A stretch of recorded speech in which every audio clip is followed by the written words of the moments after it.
Okay. Hello, this is my audience. This is my great-granddaughter. Come on, sweetie. Right here. A grandson. And another, my son-in-law. And another grandson.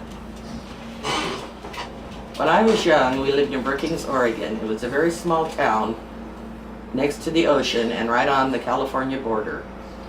We had two towns, one on either side of us. Gold Beach, Oregon, which was the size of Milton Freewater, and Crescent City, California, not quite as big as Walla Walla. On one side of Brookings, you had the beautiful blue ocean, and on the other side were mountains covered with tall green trees. The climate was very mild and perfect for growing plants. We had a beautiful park filled with huge pink and orange azaleas. I loved watching the ocean, the beautiful different colors of the water, the dark blue, the light blue, and the green, with the pure white of the white caps on top of the waves. I could sit and watch them for hours. The mountains on the other side were really majestic to a small girl, and the trees were always green even in winter. We would hide in the mountains and hike in the mountains and pick mushrooms to our heart's content.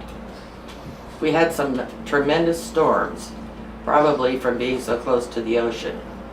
When there was lightning, we were always worried about forest fires. One year we had a tremendous storm with thunder booming so loud it sounded like it was in the house with you, and lightning shooting across the sky and down to the ground. It started a large fire in the forest. Back then, all we had was a volunteer fire department made up of the men from our town. My dad was one of them, and we had a red phone in my parents' bedroom that only rang for fires. When the phone started ringing, my 2-year-old sister would start yelling, fire phone," over and over until my dad answered it. The firemen went out to fight the fire, but it kept getting bigger and bigger. From the town, we could see the bright red of the flames and the black cloud of smoke rising in the air. All of the men and older boys in our town went to fight with the firemen.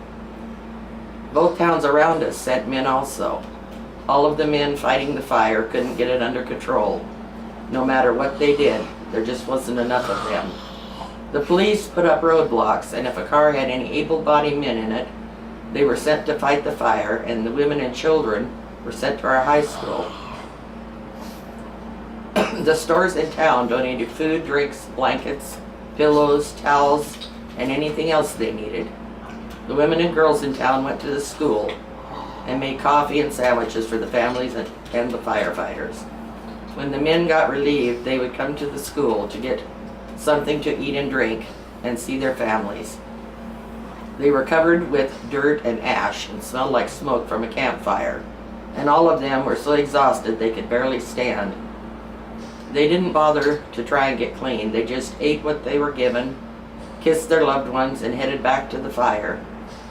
The fire burned for over a week. By the time it was over, everyone in town had helped in some way.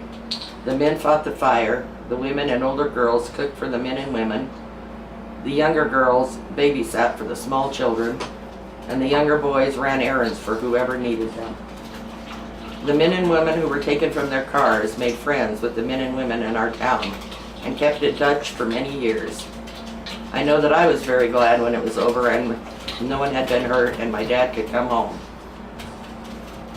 There was no other fire the rest of the time we lived there, and I was thankful for that. It was a very scary time, not knowing if anyone would be hurt or killed, and I wouldn't want to ever live through it again. Here's my audience again.